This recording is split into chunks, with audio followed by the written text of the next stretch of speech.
Share screen with my audience. What? I can share screen now? Hi, guys. I can. Wow. YouTube is moving up in the world. I could actually share screen, but everything's backwards. Why is it backwards? That I would like to know. Share and screen. Edit. We're all backwards here. So, hi, Kiri. Hey, Dave. Oh, my goodness. You're about 38 degrees today, cooling off now. We were in the 40s, I think low 40s today. But yeah, it's been crazy. So, do I look backwards to you guys? I mean, this is my right hand. Hi, Donna. I wonder. Boy, this is really strange. They provide a share screen. I'm normal to you? Okay, well, that's good. Oh, it just feels weird, just like I'm looking this way and it's just things are off balance. So, I'm normal to you. Well, who knows what normal is for me, right?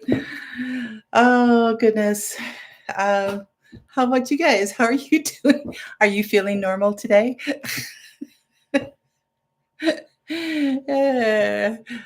Because I can't hear you speak. I don't know what normal is for you. So I'm gonna have to trust you on that one.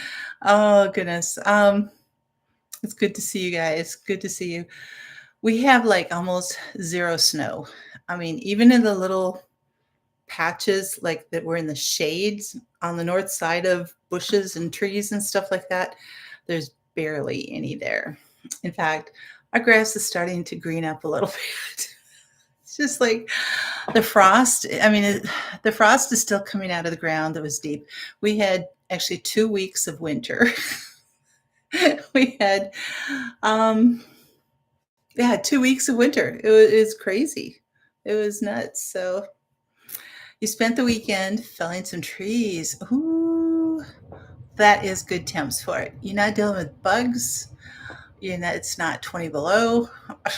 So, how much snow do you have there, Dave? Kiri, you went to church potluck yesterday. Did not realize the white lumpy stuff was vanilla ice cream. Oh, you thought it was maybe mashed potatoes. Oh my goodness. Only 4 to 6 inches of snow there and some bare spots too. Yeah, in fact, I think either tomorrow night, I think it is. The low is like 43 degrees above zero Fahrenheit. Yeah, this is a very strong El Nino, a very, very strong one. So yeah, I think Friday that we have a slight chance of snow. And then after that, temps will go down to like highs in the 30s, lows in the 20s, maybe a teens here or there, but that's about it. But Donna, you cleaned out your chicken coop. You're going to hire a farm. Sounds like a good decision to me. Most definitely a good decision. 55 in KC. Can you believe? I know. I was, those of us who've been around here for a long time are just like kind of holding our breaths. It's like waiting until it's like you never know if that other shoe is going to drop. It's like we might get into April and all of a sudden winter will hit. That type of thing. But or somebody said, yeah, we'll get snow in July. Winter will hit in July or something. But who knows? Who knows, right? But it's crazy. It's pretty nuts. Winter is not over. No, and people are outside riding their bikes, walking around in t-shirts. Just like it's crazy. I don't know about you for you, Donna, but I mean, we've been getting a lot of fog and a lot of frost and everything. So granted, that's melting and getting everything wet in the morning and all that. But from what I'm seeing, I mean, there's a lot of moisture in the ground yet, and so the frost, it went deep for those couple of weeks that we had like 20 below weather and stuff like that. But so I think all of that is defrosting at this point, and so the ground keeps coming up, and the grass and dirt areas stay pretty wet. Which I don't know, might my grass seed might start sprouting. I keep going out there looking at it, going, "Are you sprouting? Are you sprouting? It's sunny and it's 45 degrees. Are you sprouting?" So I keep checking it. Uh, hey, Michigan daffodil, almost no snow there, and you got a lot of snow the last time too, and sunny. Yep, yes, a long mud season, definitely.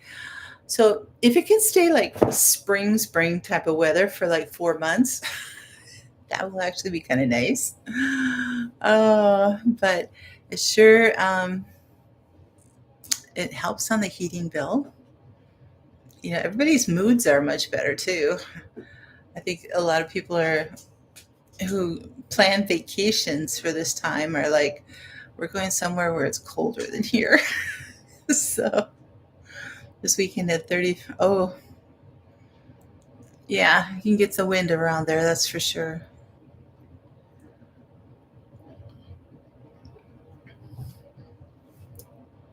I keep feeling like something just like drifted down behind me. You know how spiders can come down on just like a single strand or just like, whoop, okay, moving to a different place. Um, Last week, black seed sap came up for anyone who's interested in what I've. Black cumin seed. Oh, okay. What is it good for? We're expecting rain Friday, then really cold and snowy late February. Okay. You've actually been, I think, well, you've got a lot more snow than I have, but it's been crazy. So, a little bit of history here.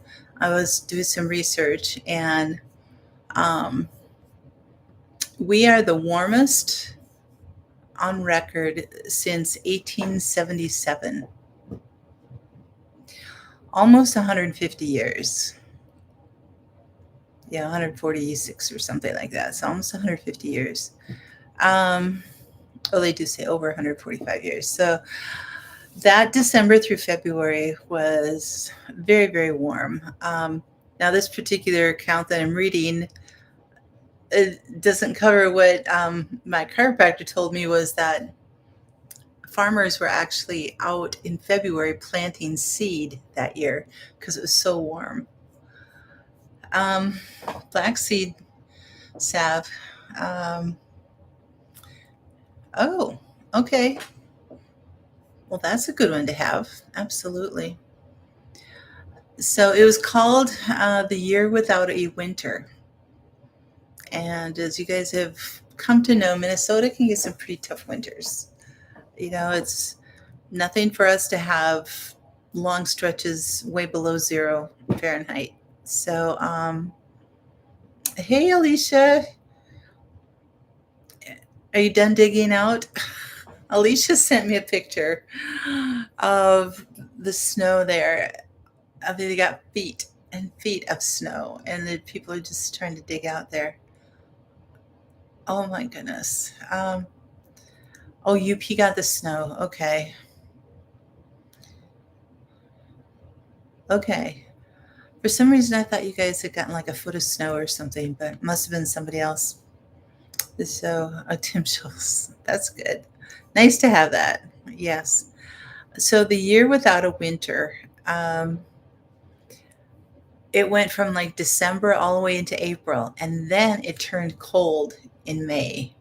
I mean, like snow, below freezing temperatures, all kinds of stuff. So that's where it can be so, you know, we as gardeners are just like, oh, it's so beautiful. The spring is lasting. It's like, I'm gonna get out there, I'm gonna plant, I'm gonna do all this stuff because probably the weeds are growing, everything else. I get out and plant. But I mean, get out and take care of the weeds and, prep the soil and do all that kind of stuff, but don't put any seed in the soil yet. Not until it's, just over it. That's for sure. You'll have kids dropping in a month. Oh, snowed the fall of 2023. Wow. You're going to have a busy spring there, Kiri. That's for sure. Um, so in 1877, um, yeah, it was just, they said that it brought, but a warm, snowless winter back and then brought other major hardships. The population was dependent on travel by horse and sleigh. So in the winter, on sleighs, so if you don't have any snow and it's all thawing, it's like, say most roads at the time were made of dirt. And so with the warm conditions and the lack of snow, it's sometimes raining and everything, it made a muddy mess of all their transportation routes. And so they would get bogged down in the mud that they just couldn't pass through and stuff. So um, it said near Minneapolis, farmers were plowing their fields until late December. Um, they and what was it? What else did I see in December? Oh, on December 28th in Minnesota in 1877, flowers were blooming on the 28th of December. Usually we are like 25 below or something, and it's like, oh my goodness. Lots of foggy days, lots of rain, deep mud again. Said the Mississippi River in St. Paul froze briefly, but so that was another way for them to navigate, was boats up and down the river and stuff like that. Yeah, Alicia, I was wondering about her too, so I might try to connect afterwards. But thank you for thinking of her. Snow March, not fall. Oh, okay. You winter sowed 2 weeks ago, so excited to write it down. Looking. Oh yeah, yep. That's very cool. Yeah, there's some things that the seeds in there will do just fine. So that'll be great. So, but in February 1878, so it was December 1877 through February 1878. So it was just like the winter that wasn't. But in February, they reported a lot of prairie fires in Minnesota. So all that dry grass, the dead grass from, that happens in the winter. The prairie fires in February when we're supposed to be under feet of snow, In the Dakotas and Kansas also had prairie fires. In that same month, active insects in Iowa in February. The insects got crazy. Um, Grasses were sprouting in Dakota and Dakota. I think it was before they split it to North and South Dakota. So they just say Dakota. And the ice cover in the Duluth Harbor was broken up by heavy winds. So they didn't even have that ice cover there, which is really amazing. Neighbor who passed 2 years ago in his late 70s shared his dad used to drive the wagon full of sheep through the river so the wagon wheels would swell up and the wagon would weigh more. Oh my goodness. Oh, more money for the sheep. Wow. What people won't come up with, right? Ah, yeah, naughty, enterprising. So you've had flies in your house during the past week. I know I've had,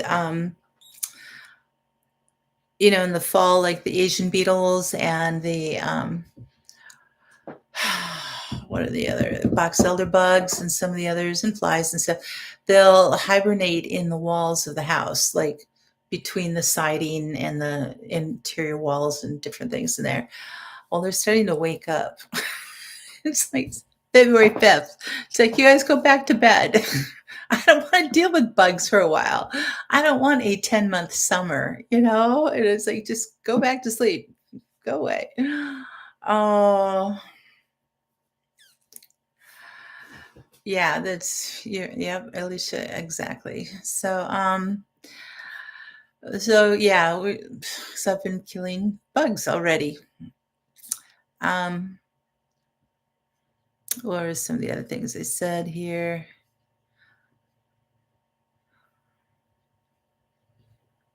So anyway, these are things that have happened before.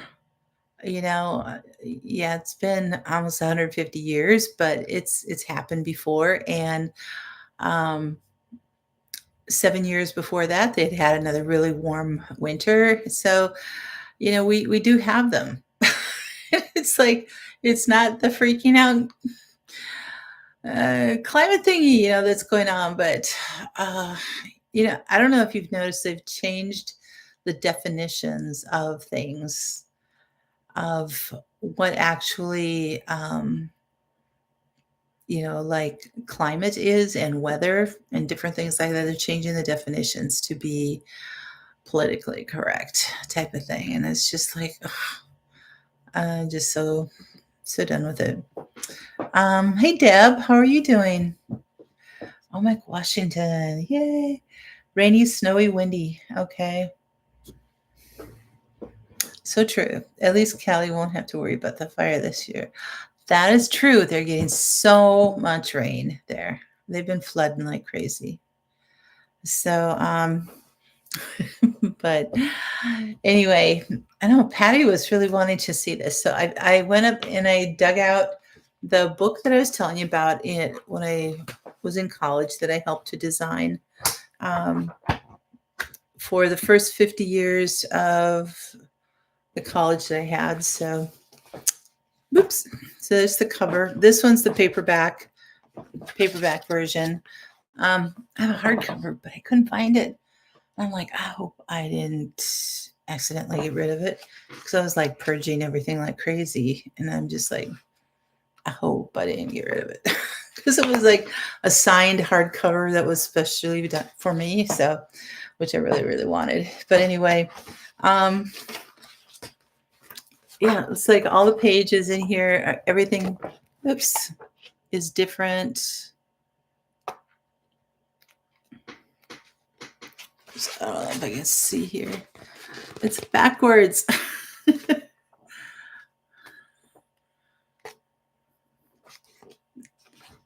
am I going here? I can't see. So anyway, just some of the things that were, I had to make, there's 192 pages. And so every spread had to be designed differently. And that's what I did as a work study for my department. It was actually for the marketing department, but I was the designer for that, the work study. So it was kind of cool. So, like it starts out like in the 60s, the school and different things. So kind of goes through a whole history of this. And it was pretty amazing, because covering all the programs, covering everything that's going on. And yeah, so anyway, it was kind of fun. It was a lot of work. And so that was one of my things. So, yes, it was a lot of work. Joy, how are you? Thank you. Thank you, Alicia. I know it's like my view is some reason off, but you guys are good. So that's what's important. It just throws me off. He was honored to see and photograph Temple granted the art of the cowgirl. Okay, cool. Yes, it was a satisfying project, definitely. most definitely. So what have you guys been up to? Um, in the winter, especially end of February, beginning or end of January, beginning of February, can be really just quiet inside, just kind of, the doldrums and the cabin fever, all that kind of stuff. Although I don't think too many people are getting cabin fever this year, at least not around here. It's uh, it's pretty nuts.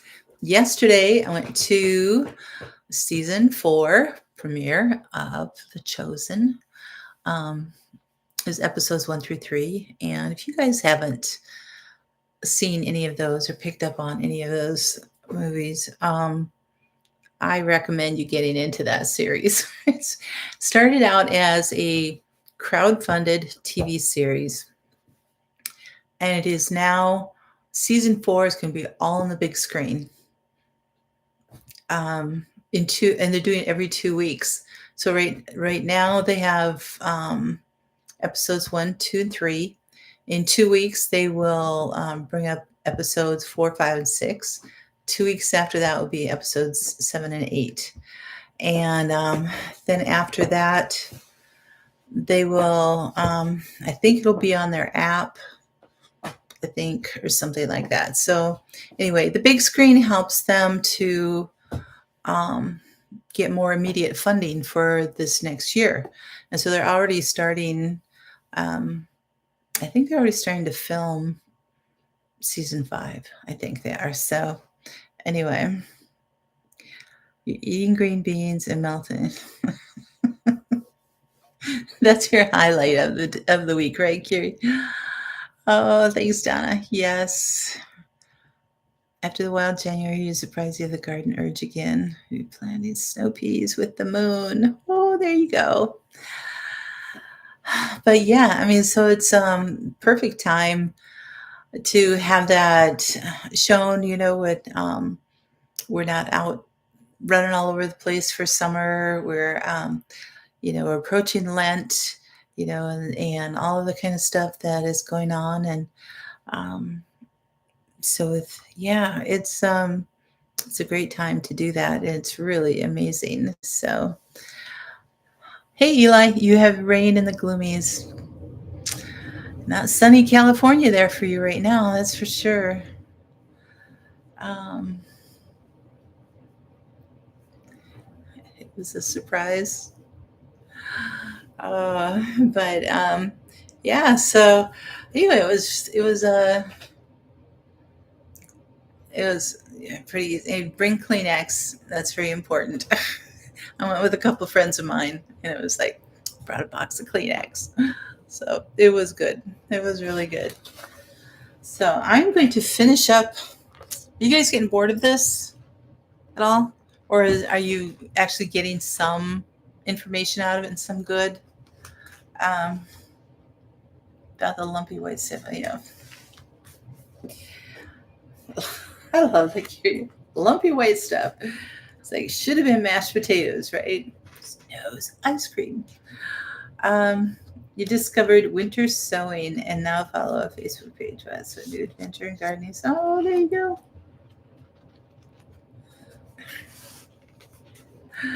Oh, so we talked about kohlrabi last week, right? I'm in the middle of a page here, so I'm trying to remember. I think we did kohlrabi, but no is to you're not tired of this. Okay, that's good. That's good. So, let me know if we did cover kohlrabi. I think we did, but I just because I highlighted it, so I just wanted to make sure. Okay, so we're going to finish up on the brassica family today. Thank goodness, getting done with those. But they're also, winter plants. So I want to go plant some sea kale. Go for it. It's been so warm you planted more greens and radishes. Nice. Okay. So we're going to start with sea kale. And let's see if I can get up here. Sea kale is a perennial. Oh, for you guys, this is the book I'm reading from, Seed to Seed. So, just taking you through that. So, the Pineapple Express.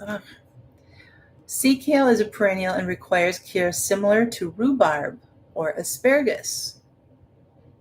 So that's different than your other kale that you grow. Um, Plants grown from cuttings are ready for harvest 1 or 2 years sooner than those started from seeds. Sea kale seeds are not difficult to start and may be the only way to secure the plants. Dave, you could put like sea kale next to your asparagus, although that might attract the deer. Do they like kale? I mean, they like greens, right? They probably would eat the kale. If they're staying away from the asparagus, you might not want anything that's going to draw the asparagus to them. So, Patty, there you are. You know just when to show up. uh, Sea kale is native to the coasts of Western Europe. In early spring, the plants are covered with an inverted bucket or pot to completely exclude all light. The young stalks become blanched and tender, are cut like asparagus, cooked until tender in salted water, and served with butter or hollandaise. Sea kale is an especially attractive plant and is a nice addition to any edible landscape or flower garden. Hmm. Hmm. Could bring some possibilities there, right? Sea kale flowers have a distinctively pleasant odor and are very attractive to insects. Does anybody here ever grown sea kale? Just wondering. Give me a wave or a thumbs up or something if you have. Um, Different varieties can be cross-pollinated by insects, so isolation distances are not available, but judging by the types of insects that visit the flowers, the half-mile distance used for other species of brassica should be sufficient for seed purity. The seed stalks grow about 2 feet above the plant. Nope, never heard of it. Okay. Um, Maybe something to check into, see what you can find about sea kale. Because it's a perennial. So how much better to get perennial kale, right? Um, Sea kale continues to produce leaves and remains green as the seed stalks dry. Wow, that's cool. The seed stalks will dry out, but the leaves still stay green. Um, where am I here? I just got lost. I don't know where I am. I think I'm in Minnesota. No. Each seed is enclosed in a round seed pod. Care must be taken to avoid smashing the seeds when the seed pods are removed. Probably because. Okay. When the seed, for home storage and seed trading, it is easiest to store the seeds in the seed pods. I wonder if they just kind of like burst open and then they're like all over the place. A friend of yours grew it. Okay. Crema maritima is the scent. I know. Yes, it is the scientific name. But even if I said these, nobody would ever remember. So that's why I don't even go there, Patty. So she found it was a bit difficult to propagate, but I don't recall why. Okay. Um, they're grown from cuttings, so maybe she was having trouble with that. Sea kale is an outbreeding perennial that flowers each spring, starting 2 or 3 years after planting. The plants will tolerate light frost, but no prolonged temperatures below 32 degrees Fahrenheit. Sea kale may be direct seeded, greenhouse started, or propagated from divisions. There you go. Plant or set out in partial shade. Maybe she didn't know that. Partial shade. Seeds should be okay. So, in the where are we here? Maritime Northwest. Sea kale plants like full sun there and average water, which is what you don't really get there. you get you get very little sun and a lot of water. Okay. And overwinter with no special care. Harvest each fall after the seed forms. Oh, it's what they are calling the heavy rain wind that is hitting. Oh, okay. Pineapple Express. She was trying to get seeds to germinate. Oh, okay. Wasn't familiar with how it was propagated. She had it in full sun garden in Portland. It was really a lovely plant. Well, that's awesome. So that was sea kale. So that's always a possibility. In the Northeast, so Dave and Alicia, sorry, says sea kale cannot be grown in this region. It's kind of nice to know. It's like, don't even try. It's not possible. I don't really see that with too many others. It cannot be grown in that region. So, we got the Mid-Atlantic. Oh, the Southeast and the Gulf Coast cannot be grown in that region either. The Upper Midwest. Hello. Dig the plants in November. Store them in moist soil in the basement. Replant around April 15th. Okay. Provided April 15th has, like, the ground is thawed out. So, and the Southwest also, sea kale cannot be grown in this region. Well, sounds like that kind of leaves you out too, Eli. Central West Coast, sea kale can be direct seeded February 1st to March 30th. You got a 2-month window. Never is a fighting word. I can see how that would be for you. Some shade is necessary in the Central West Coast. Plants like average water overwinter in the garden with no special care. Okay, so there are 3 regions where they say they cannot grow. Well,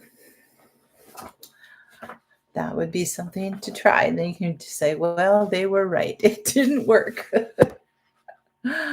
Okay, the next one is spelled rocket, but I think it's pronounced roquette. At least that's like the French version of it here in parentheses. So roquette, also known as rocket salad or roquette or roca or gargir, has been grown throughout history. The ancient Romans are known to have used its leaves. Rocket leaves, the rocket Romans. We busted all kinds of myths here. Uh-huh. In India, the pungent seeds add spice to many native dishes. Rocket is currently enjoying a resurgence of popularity as a salad green. In most parts of the United States, it is grown in the early spring or in the late fall and winter. Hot temperatures and long days cause the leaves to become extremely hot with a hint of bitterness. For most gardeners, rocket is an acquired taste at best. Anybody have rocket before? Bitter herbs are all the rage. Huh. Why? I would like to know why. Here's a picture of rocket. Right there. Roquette. So it kind of looks like any other weed that's out there. So it's a cool weather plant. A roquette. All right, there we go. Okay. Roquette. Thank you. Thank you, Eli. I'm going to write that in here. So if I come across it again, I will remember.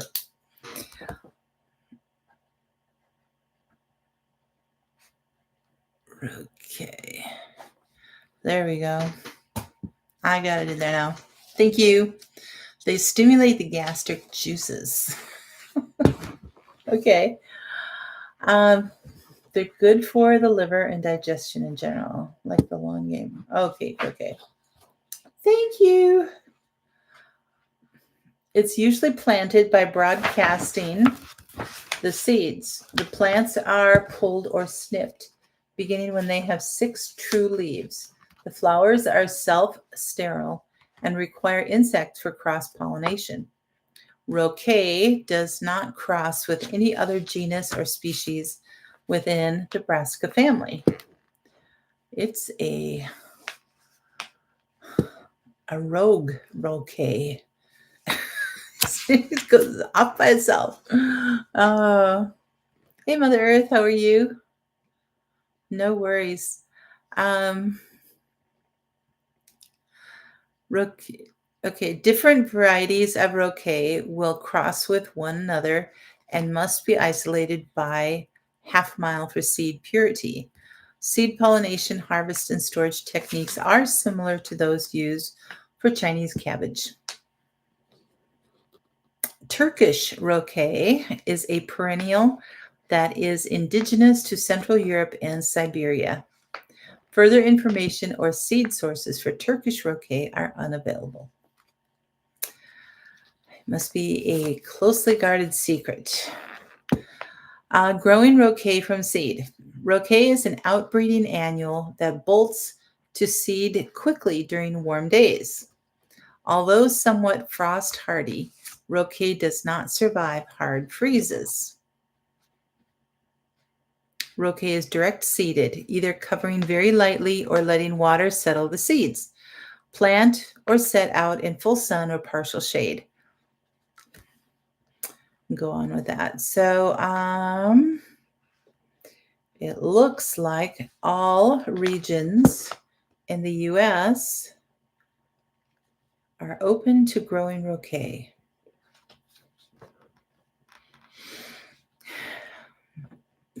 In the Southwest, it can be direct seeded from September to February, but it is not very tasty in low to no frost areas.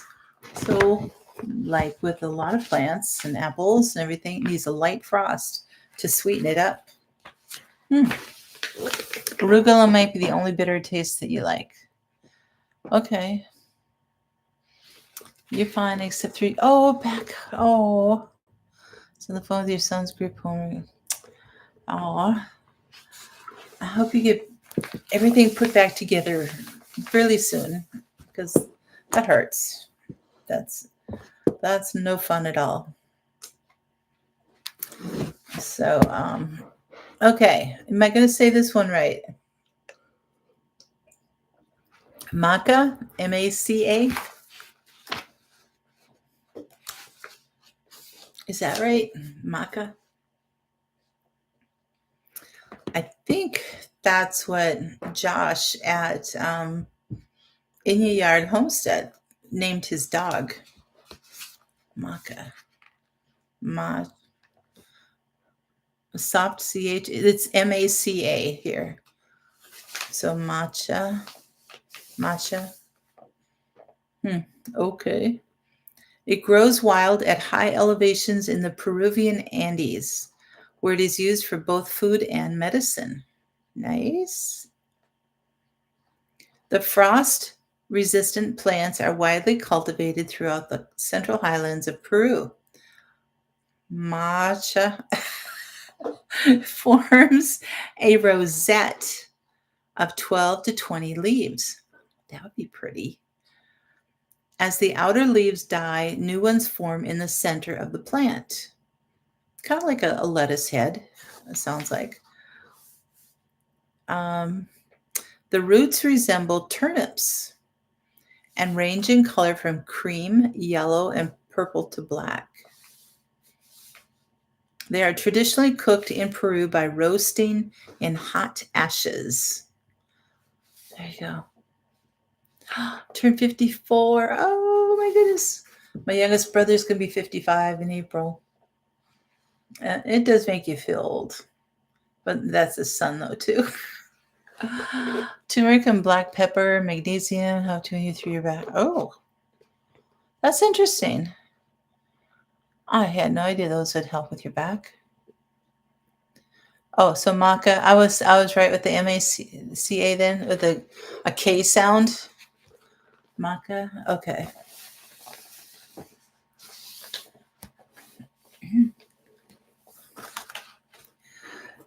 All right. Then I will keep saying it that way. Okay. So they're traditionally cooked in Peru by roasting in hot ashes. Peruvian Indians believe that frequent consumption of the roots will increase fertility in human beings and animals. So anybody wanting to be fertile, you stock up on your maca. The roots have a tangy taste with a slight butterscotch aroma. Well, that would be interesting, wouldn't it? Thinking of butterscotch. You have your butterscotch pudding, or you have like the what are those little hard butterscotch candies? Um, they're so good. So, but I mean, I can't have them anymore. But it's like, so you think of that butterscotch aroma with a tangy taste. Tangy butterscotch. Interesting. There is no known source for maca seed in the United States. Well, that's good to know, Alicia.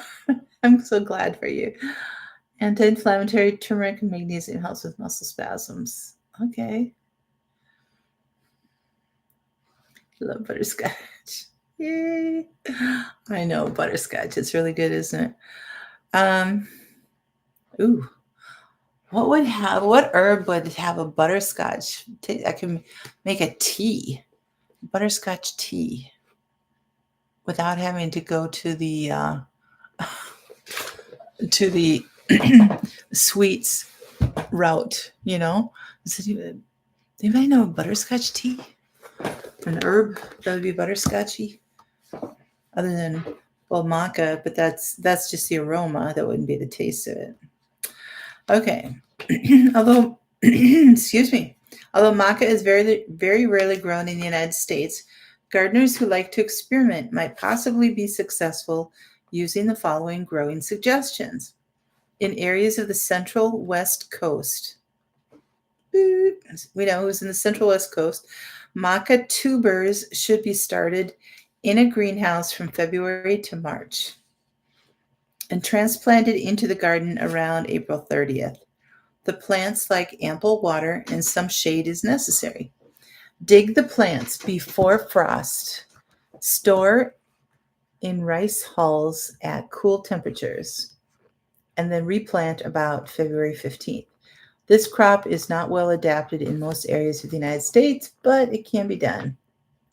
Again, if you're up for a challenge, you have nothing else in life to do, and you want to try this, go for it. Yes. Humana told you for years you were covered until I got sick of doing.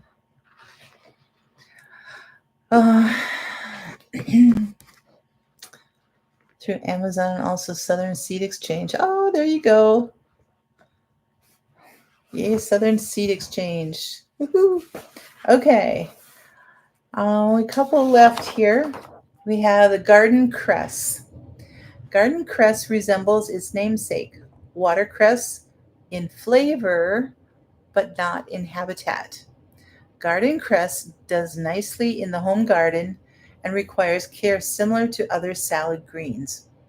The seed is broadcast thickly where the plants are to grow. Harvest, does everybody know what broadcast planting is? Because I know I might have a couple newbies here. So just say yes, yes, yes, yes, or no, or something. If you know what broadcast planting is. Yep. Okay, good. This is California Department, maybe. Probably. Hey, Christy, how are you?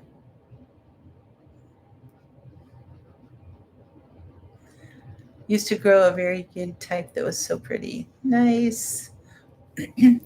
Okay, Alicia, broadcast planting is, normally when you want to plant like in a row, you put a seed here and a seed there and a seed there and a seed here and seed here. And seed, you make a nice little row. You plant your seeds exactly where you want them. Broadcast planting is just like, just kind of like throwing them all out there and just putting them all in there. I mean, you could, or you could, if you want to be a little more particular about it, just like plant them, just kind of throw them out there where they're all over the place here, and then just like cover them with some dirt, so you're not having them into just like rows that are spaced 3 inches apart or something like that. So it's just like, so they grow in a cluster kind of. Um, With the increase of plant seed types we are getting, it's always good to check the web. Books get out of date overnight. That's true. When was this one done? That's true, because everybody's trying new things and propagating, and gardening is growing and everything. So, when did they print this book? 2002, by Seed Savers Exchange. That's why they mention them a lot. Yes, sprinkling the seeds around. That's a good word, Donna. Thank you. Okay, so it's broadcast thickly, so a thick sprinkle, where the plants are to grow. Harvest begins at the 6-leaf stage, which means you need the stem to grow up and get its first leaves, and then the second leaves, and the third leaves, fourth leaves. So you want to make sure you get 6 sets of leaves that go up. So for those of you who don't know, the first set of leaves that come up are not the true leaves. Those are just your first ones. The second set of leaves that come up off of when your seed has sprouted and it's growing on the stem, the second set of leaves are your true leaves. So just a little note there. So then you can start snipping the tops or thinning the plants out. Long days and hot weather cause the flavor to decline. The flowers are very small and rarely visited by honeybees, but crossing between varieties is possible. The seeds can be harvested like turnips. Those seed pods left to shatter on their own will result in renewable, self-sown beds. So if you don't want it all over the place, make sure you get a hold of those seeds before they do that. So, oh, Deborah, you talking about me? That's so sweet of you. Thank you. Hey, how to garden? How you doing? Been a while since I've seen you. So, it's a Canadian tea shop that you found at butterscotch tea. Oh, thank you, Alicia. I don't know if I can click on it. I don't want to lose you guys if I click on it. Oh, there you go. Okay. I did not lose you. I took the chance. I was bold. Took the chance there. So your oregano now has 4 true leaves. Hopefully they're big enough to transplant before New Year's. Before New Year's next year? You got to wait 11 months. That's a ways to go. Unless you're thinking of some other time. So I'm well, Glenn. Thank you.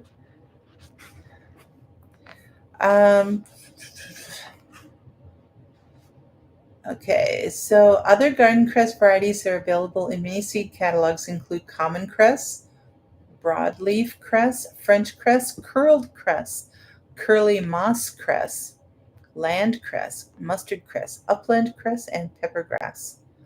The curly moss cress gives me visions of anyway, my artistic imagination starts going on with that. So anyway, like little faces that are all curly type of thing with a little hat on them, type of thing. So, okay. Garden cress is an outbreeding annual that grows best in cool, moderate climates with daytime temperatures between 60 to 70 degrees. Neither hot nor cold temperatures are well tolerated. Garden cress is direct seeded, covering the seeds very lightly and keeping them moist. So then we have they're slow growing. Okay.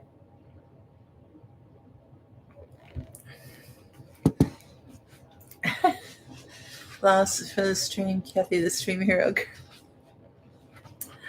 Well, hi, Caitlin. Um, then we have large leaf watercress and common watercress. They have them bunched into here together. So many garden books still indicate that watercress must be grown in running water. Numerous time-consuming methods have been devised so that home gardeners can provide running water in streamless gardens.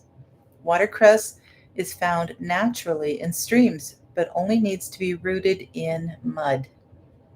You just got to water a lot. Running or still water has nothing to do with the plant's ability to grow. The two species do not cross with one another, the large leaf and common. Watercress is usually propagated by divisions or cuttings. Watercress from the grocery store will root and may be used as a source for plants. So there you go.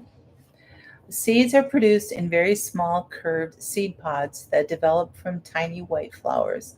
The seed pods shatter easily and are difficult to find and harvest. The tiny dry pods can be rubbed between the hands or rolled lightly with a rolling pin to extract the seeds. They must be teeny weeny tiny seeds. The itty bitty things. European growers name cress after the areas where it historically has been grown. English connoisseurs may prefer cress from Springhead or Waltham. It is not clear if such designations refer to distinct varieties. So large,